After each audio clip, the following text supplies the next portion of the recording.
মেয়েটি বৃদ্ধ লোকটিকে মনে করিয়ে দিল যে তিনি তার সিটে বসে আছেন, কিন্তু হঠাৎ করেই বৃদ্ধ লোকটি তাকে চড় মেরে বসে। উল্টো তিনি মেয়েটিকেই দোষারোপ করেন যে সে তার ঘুম নষ্ট করেছে। মেয়েটি কষ্ট পেয়ে বলল এটা তার সিট, কিন্তু বৃদ্ধ বললেন মেয়েটি যেহেতু ছোট তাই তাকে বড়দের সম্মান করে সিট ছেড়ে দেওয়া উচিত। মেয়েটির কাছে বিষয়টা খুবই অযৌক্তিক মনে হলো। সে আবারও নিজের সিট ফেরত চাইলে বৃদ্ধ শুধু তাকে অপমানই করলেন না, বরং তার পোশাক নিয়ে বাজে মন্তব্য করে বললেন তার কোনো শিষ্টাচার নেই। আশেপাশের যাত্রীরাও মেয়েটিকে সাহায্য করার বদলে উল্টো তাকে দোষ দিতে শুরু করল। মেয়েটি খুব রেগে গেল এবং আবার সিট ফেরত চাইল। তখন বৃদ্ধের মেয়ে কিছু টাকা বের করে মেয়েটির মুখের দিকে ছুঁড়ে মারল, যেন টাকা দিয়েই সব সমস্যার সমাধান করা যায়। অন্য যাত্রীরাও ভাবল মেয়েটি বুঝি টাকার লোভ করছে, কিন্তু মেয়েটি বোঝানোর চেষ্টা করল যে সে শুধু তার নিজের সিটাই ফিরে পেতে চায়।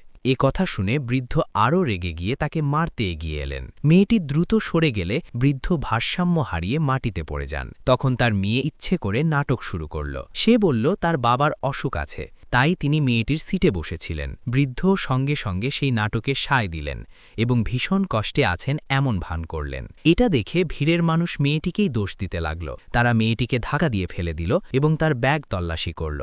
ব্যাগে ডাক্তারের সনদ দেখে তারা উল্টো হাসাহাসি করে বলল এমন ডাক্তার হয়ে তার কোনো দয়া নেই। এমনকি তারা মেয়েটির হাতও আঘাত করে, যে হাত দিয়ে সে অপারেশন করত। ঠিক সেই সময় হঠাৎ করে বৃদ্ধের মেয়েটি অসুস্থ হয়ে পড়ল। সে ব্যথায় মাটিতে লুটিয়ে পড়ল এবং শ্বাস নিতে কষ্ট হচ্ছিল।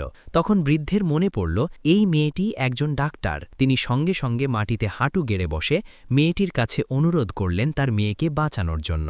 কিন্তু মেয়েটি জানালো তার হাত এতটাই আহত হয়েছে যে সে আর অপারেশন করতে পারবে না। তখন বৃদ্ধ তার নিজের কাজের জন্য গভীরভাবে অনুতপ্ত হল।